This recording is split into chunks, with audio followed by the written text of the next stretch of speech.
Hello, I'm Robert, helping people who are scared of many things, and welcome to my channel. And this is about the situation with COVID. It's a real situation. It's right to be worried. There's light at the end of the tunnel, which I talked about in a previous video. But for now, the situation, we have to be very, very careful.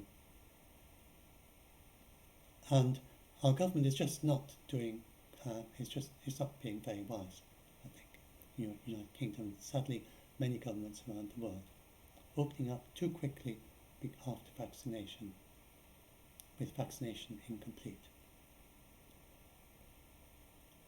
And this is first a very dismissive thing that Dr. Mike Ryan said. The BBC reporter asked this question. The UK government say if they have an exit wave now in August, it is better than one in September. Is there good grounds to think it would work? I'm paraphrasing what they said. And Dr. Mike Ryan said he doesn't think that's their logic.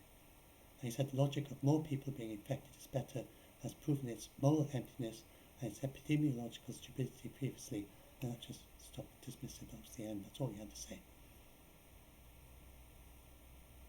And he explains further down the page, they're obviously trying to use vaccination to get some level of herd immunity. That's a totally laudable objective. But the idea of allowing people to be infected to achieve that, I think, is something the UK has made very clear in the past. It's not part of its core strategy. Neither is it for any country that he is aware of. So I don't think this is intentional, but the experts say that's what's going to happen. So the warning is that by opening up so much, especially dropping things like wearing masks, then there isn't enough vaccination. The 17 million people vulnerable who have not had any vaccination, and the only way it's going to stop if you do that is with most of them infected. That's a lot of people, and that's what he talks about as that's his moral emptiness and the epidemiological stupidity of doing that deliberately. I don't think they're doing it deliberately, but they're doing it with awareness that that's going to happen. They're not deliberately trying to infect them, but they are fully aware that this is going to happen.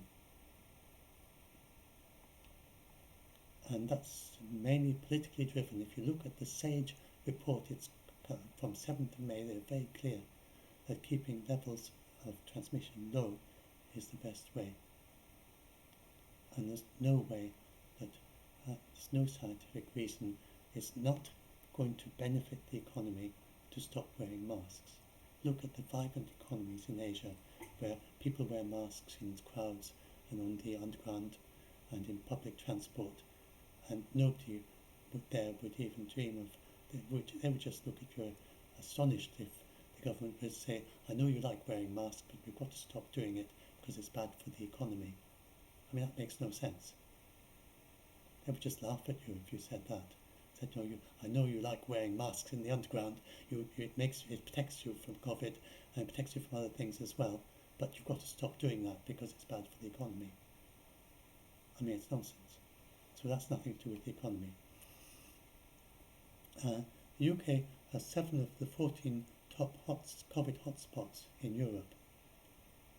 And so it's surging here, and then we're in the middle of no country has ever done that yet in the pandemic, as far as I know, to open up more while cases are surging at very high levels of transmission. It's an experiment the UK is doing, with half the population vaccinated, the other half not vaccinated, and opening up as it surges more. Previously, people have opened up when cases are low. We are opening up when cases are at their highest, as high as they've been in January, pretty much, and surging. So now I'm going to just read what the World Health Organization advice is. This is my summary that I did for autistic people, mildly autistic people. I spend a lot of time every day talking to them via PM. So I think reading this out, well, not reading it word for word, but it's saying it similarly. So Dr. Mike Ryan said we need extreme caution right now. And he does like, it's good to see the deaths and hospitalizations fall because of vaccination. And he wishes that all countries could have that, like the countries with very low vaccination levels, 2% in Africa. But it's a good thing in the countries where it has been achieved. But I've got a few typos there, just I can fix them at some point. All regions of the World Health Organization have been increasing cases in the last week. So they divide the world up into these regions for their reports. And like in Americas, Oceania, I can't remember what all the regions are, Africa, and all those regions are increasing. 33% increase in the European region in 1 week. Transmission will increase when you open up, even with the vaccine, because we don't have vaccines in everybody. And we're still not sure how effective they are at protecting against infection and onwards transmission. So vaccine, for instance, for malaria, so far in measles, is very effective at stopping infection and onwards transmission, and pretty much 100% effective. And even though it's got a very high R naught of 18, then if you get 95% vaccinated, it'll stop. It just can't spread, and it just peters out whenever you get outbreaks. We don't know how effective the vaccines are at stopping COVID, and second and third generation vaccines will likely be better. So increased transmission puts our most vulnerable at risk again, and many countries have not achieved the levels of vaccination amongst their vulnerable.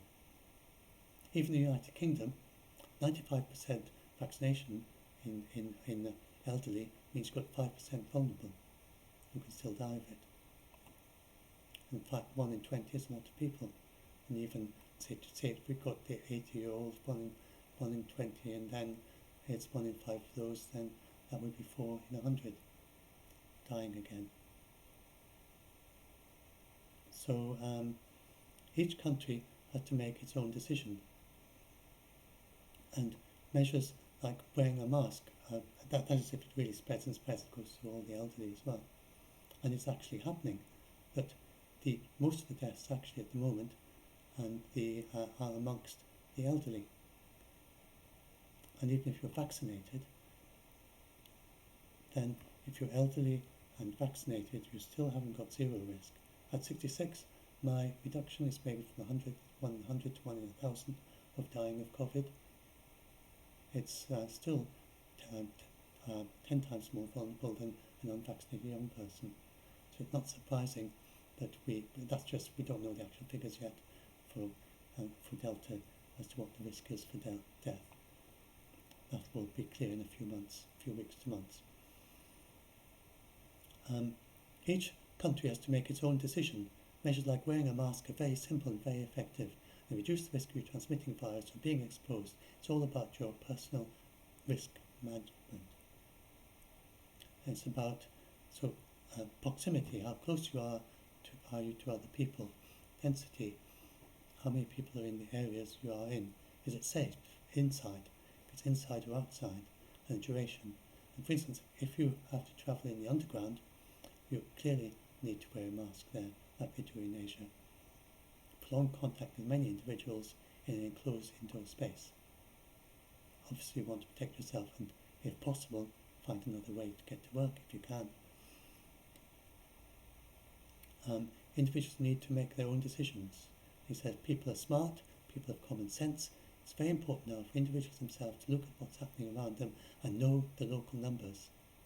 So you can, if you're in Vermont, say, in the United States, then your risk is very low because they've got only a few cases per day. It's less than 10, 4 the last time I checked.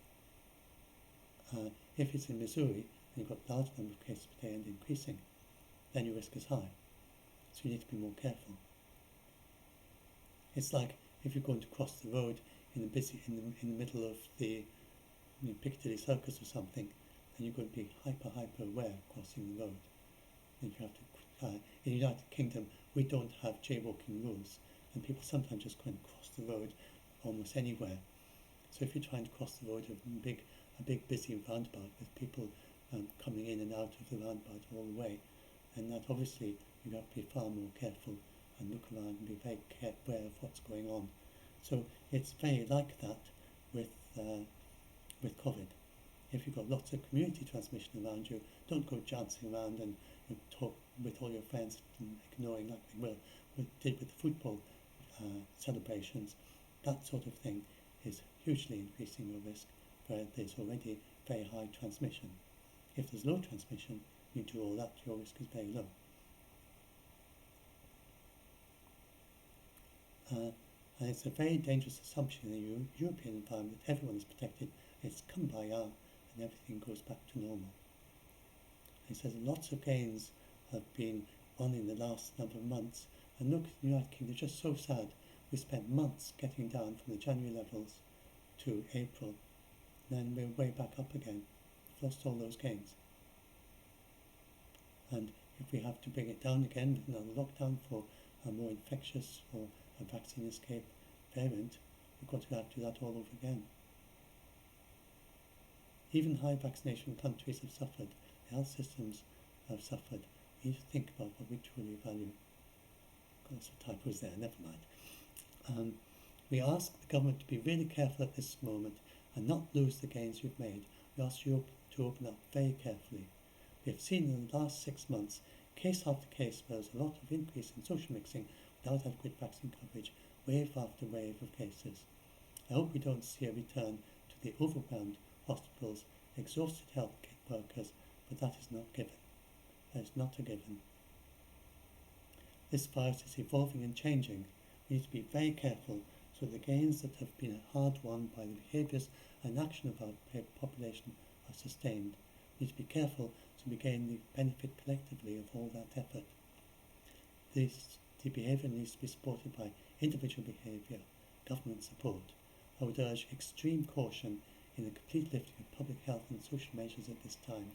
There are consequences for lifting these measures. So try to spread this message with the other people around you. I am just joining my voice with whatever level of influence I have to anyone who can listen and can maybe influence others. Maybe some of you are social influencers who can influence many more people than I can. Or maybe you know people who are social influencers who you maybe know someone on TikTok or YouTube or on Twitter who's got hundreds of thousands of followers or 1 million followers. You could try and get their attention to spread the message, that this message of the World Health Organization.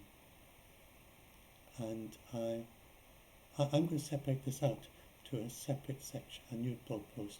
I'll put that in the video description. I'll do that while I'm uploading this. So you can link, I'll just do this bit that I've just done from you, all the way up from there, from the World Health Organization. I'll upload all that. I'll add this video to it. That's something that you could share if you want to, and do try making your own posts like that to share with other people. Let's get people also protecting themselves, protecting others, and it's not nothing. I talked about that in my previous video, that stopping transmission at an individual level is not nothing. Don't feel that you're powerless. So if you've got a choice of dancing around with your football fans and being a little bit more careful and wearing a mask and a bit of physical distancing and celebrating as much as you can, but being more careful about COVID, you could be stopping a transmission chain from going through you to someone else. That transmission chain that you stopped would potentially have infected someone else, would infect another person. One of those might be a super spreader and spread it to 100 people, 75 people, or 100 people. And then those people then spread it, and some of those are super spreaders. And before you know it, you've got it's off and around the world, globally connected. There could be people in Brazil, there could be children in Africa, there could be children in India, and the United States. It could be adding to the surge of cases in the United States, just that one transmission. It might even be, if you're unlucky, that it's a super transmissible variant that happens to go through you. And your body adds just a little extra bit as it incubates in you. It has the extra bit that this variant needed to learn to become more transmissible. And that's got to happen in someone at some point. So everyone just stopping the transmission like that, all doing a bit, and just you're not doing nothing. By being careful, people who've been careful all the way through this pandemic, or if you haven't been, if you start being careful now, then you may well be saving the health, the 8% of young kids, the 15% of more elderly people, of people who are not youngsters, who get long COVID. You're stopping these people, potentially, say if 100 people got infected, then 8 to 20 of those might get long COVID. So you're stopping 20 people, potentially, of being sick for months, just by stopping this one chain of transmission at some point down the road. So we are not nothing.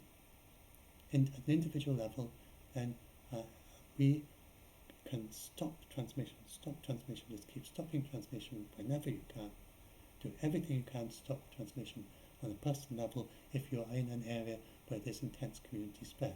Obviously, if you're living in New Zealand, you don't need to do this. There's no need to do any masking, any physical distancing, unless there's an outbreak again. And if you're in Taiwan, they just pretty much control their latest outbreak again. So in Australia, they're controlling the Delta outbreak. Hopefully, it seems to be peaking. So if you're in an area, once it's controlled, once the authorities around you are saying it's safe, and you look at your epidemiological map, and they're not just like in the United Kingdom saying kumbaya when it's surging, but they really are genuinely telling you it's safe and it is safe, then that's when you can relax. That's when you can open up. And so there is a light at the end of the tunnel. I did this video just now about how we've got these marvellous vaccines coming along, and new ones, tweaked to the variants and so on. By 2022, the situation will be completely transformed. But we're not there quite yet. And in places like the United Kingdom, if we can keep the transmission from going up any further, start bringing it down again. And for instance, I'm in Scotland. Now, curve seems to be just beginning to level off right now. So the Scottish government is saying, okay, it's starting to level off a bit, we're going to consider opening up. That is not what you do. It's beginning to just start leveling off, and it's almost like they're saying, okay, we can permit exponential growth as long as it's not too exponential. Then it's okay. That is not okay. We need it coming down. We don't want it going up even slowly. So again, share that message. Make it clear that this is not what we want. We don't want it going up. We don't want it leveling off at a very high transmission level. We want it going down. Tell our politicians that we want it going down. Tell everyone around you we want the cases going down. And we just need to, United Kingdom, we just have a few weeks left before most of the young people, except of course the young kids at school, below age 12 or whatever the vaccine will be once we will be fully vaccinated sometime in September, assuming they eventually authorize it down to age 12. And then it'll be kids below age 12, and we need to be more ventilation in schools and more physical distancing, and they wear masks, and then we can stop it spreading amongst them too, and then we could be largely over it, but before the winter or before the flu season. And it's not too late to turn it around. As I say, in Scotland we have it seeming to start to level off. This is the moment to really go in hard and turn the trajectory down, turn the trajectory of the epi curve down rather than relax and turn it up, which is what the Scottish Government is proposing, saying, okay, it's just starting to level off, so let's relax and turn the trajectory back up again. That makes no sense. It's just beginning to level off, so this is a great opportunity to start bringing it down again. Bring it down as fast as we can. So please, I hope this, I just do my bit to help, and do share if you find it. If you found that what I said helpful, then do share this video. If I'm not the best at saying things in a succinct way that's going to spread virally over YouTube or Twitter, I don't seem to have got the knack of that yet. My tweets are getting quite short and they quite often get shared, but my videos I haven't quite got the knack yet. So maybe some of you can express this more succinctly and really, and if you're an influencer, maybe some of you on TikTok just can make a TikTok video that 1 million people are going to share virally, saying the same thing that I just said.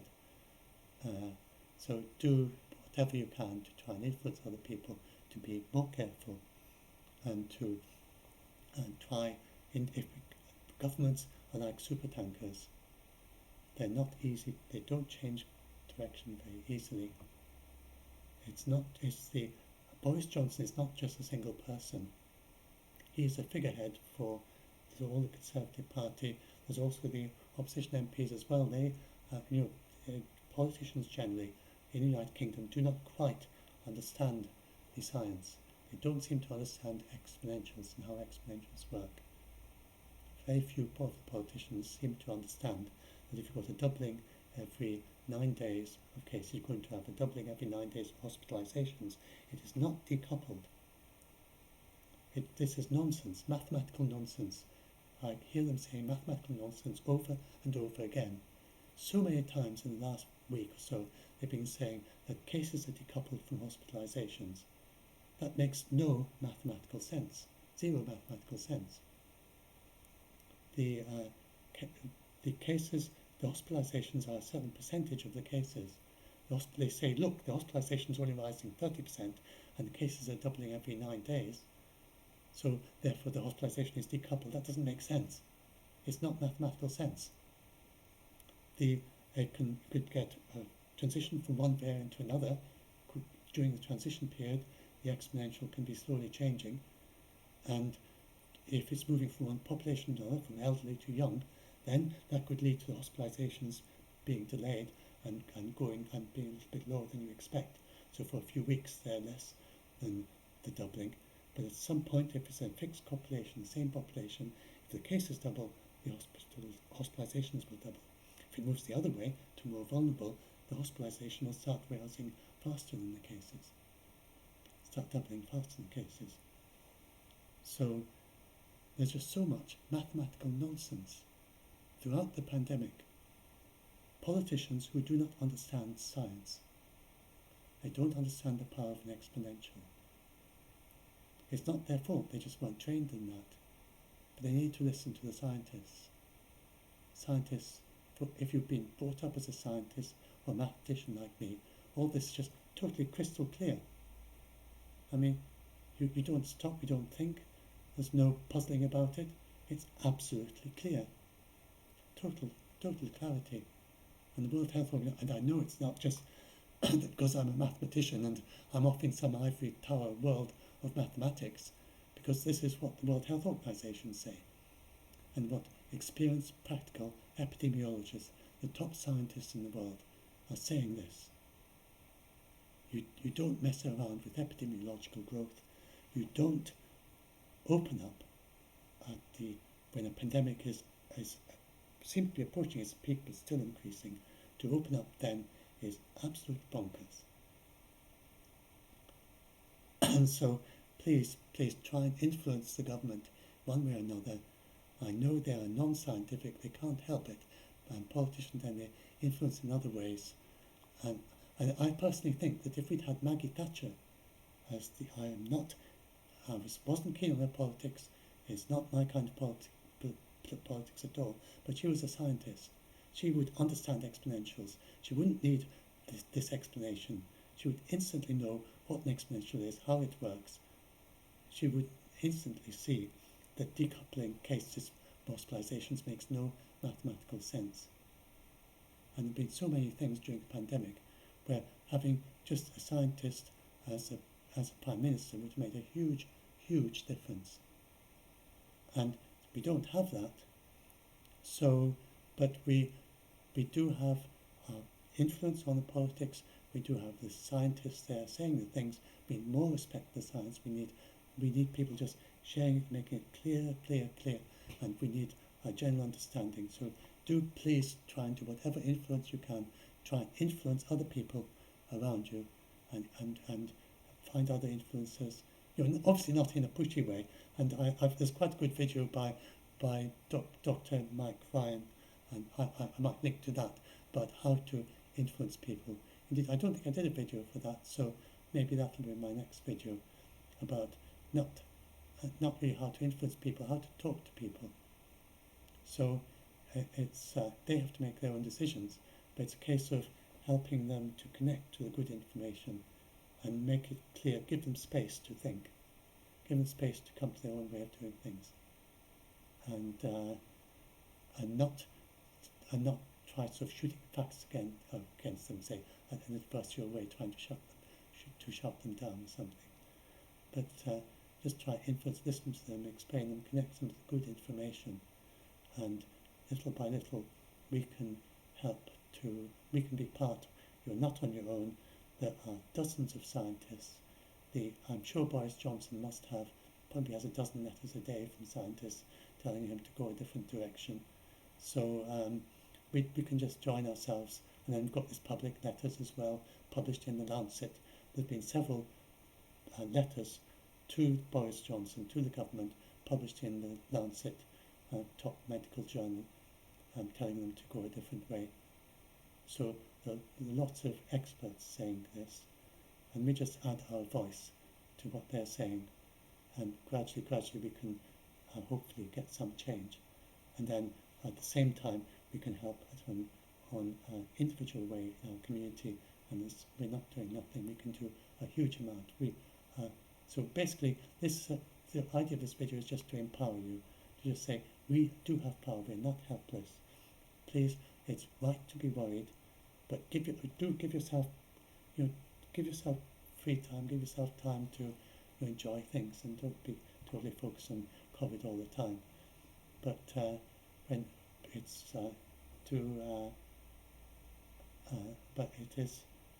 there is much you can actually do as a personal level.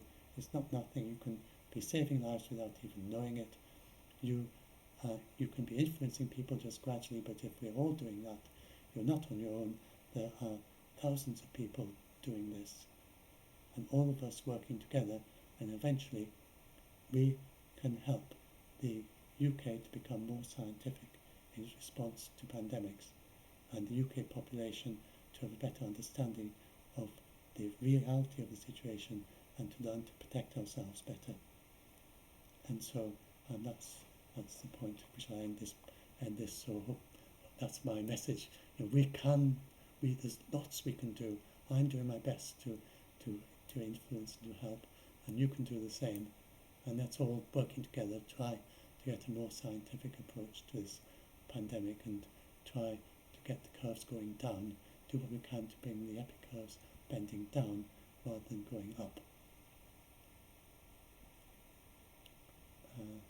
So I'll put the link to this in the video description, and if it's on YouTube, do like and share it, or if you see Twitter or whatever it is, and do make your own videos like this, and let's spread the word and try and get some change happening.